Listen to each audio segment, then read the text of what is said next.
বান্দরবনে পাসপোর্ট করতে এসে ঘুষ নেওয়ার সময় আনসার সদস্যকে আটক করেছে বৈষম্য বিরোধী শিক্ষার্থীরা। দুপুরে পাসপোর্ট করতে এসে ঘুষ নেওয়ার সময় এক আনসার সদস্যকে আটক করা হয়। দালাল চক্রের সিন্ডিকেট ও আনসার সদস্যের যুগসাগসে দীর্ঘদিন ধরে এই ঘুষ বাণিজ্য চালিয়ে আসছিল পার্বত্য জেলার বান্দরবন আঞ্চলিক পাসপোর্ট অফিস। বান্দরবন প্রতিনিধি মোহাম্মদ ইসমাইলুল করিমের পাঠানো তথ্যচিত্রে রয়েছে ডেস্ক নিউজ। নানা অনিয়ম ও পাসপোর্ট করতে আসা মানুষকে দীর্ঘদিন ধরে বিভিন্নভাবে হয়রানি করে আসছিল বান্দরবানের আঞ্চলিক পাসপোর্ট অফিস। দালাল চক্রের সিন্ডিকেট ও আনসার সদস্যদের যুগ সাজেশে ঘুষের ব্যবসা চালিয়ে আসছিল দীর্ঘদিন ধরে। কাগজপত্র ঠিক থাকলেও পাসপোর্ট করতে গুনতে হতো 10 থেকে 12,000 টাকা। অফিস সহকারী মোশাররফ আনসার সদস্যদের মাধ্যমে গড়ে তোলেন অর্থ লেনদেনের এক সিন্ডিকেট। কিন্তু দুপুরে পাসপোর্ট অফিসে এসব ঘুষের লেনদেনের সময় আনিস নামে এক আনসার সদস্যকে হাতে নাতে ধরে ফেলে বৈষম্য বিরোধী শিক্ষার্থীরা।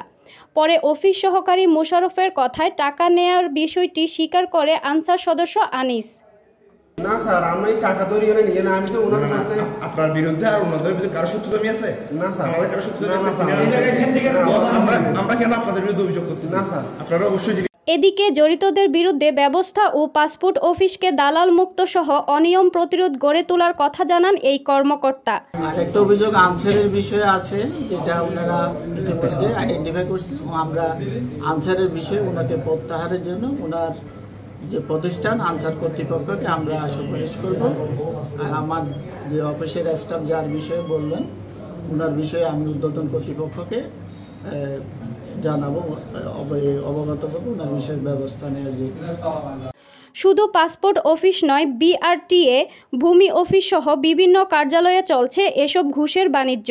তাই সকলে মিলে এই দুর্নীতিমুক্ত বাংলাদেশ গড়ার আহ্বান জানান। বান্দরবানবাসীর আগে থেকে অনিয়মের তথ্য পেয়ে বা আজকে বান্দরবান ছাত্র সমাজের পক্ষ থেকে আমরা এই অনিয়মের তদারকি করতে আসি বান্দরবান পাসপোর্ট অফিসে। আমরা বান্দরবান পাসপোর্ট অফিসে এসে সরজমিনে এসে দেখা যাচ্ছে এর অনিয়ম চলছে এবং এই অনিয়মের সবচেয়ে বড় সহায়তা করে আনসাররা, আমাদের এখানে উদ্যোগী কর্মকর্তারা এর সাথে জড়িত। তো পরে যখন আনসার সদস্যদের সাথে কথা বলা হয়, তারা উদ্যোগী কর্মকর্তাদের সাথে কথা বলতে বলে উদ্যোগী কর্মকর্তা আনসার সদস্যের উপর তুলে দিচ্ছে।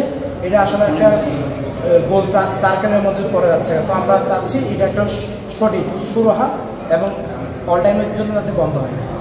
আপনারা দেখছেন মেঘনা টিভি, সত্যের সন্ধানে সবসময়।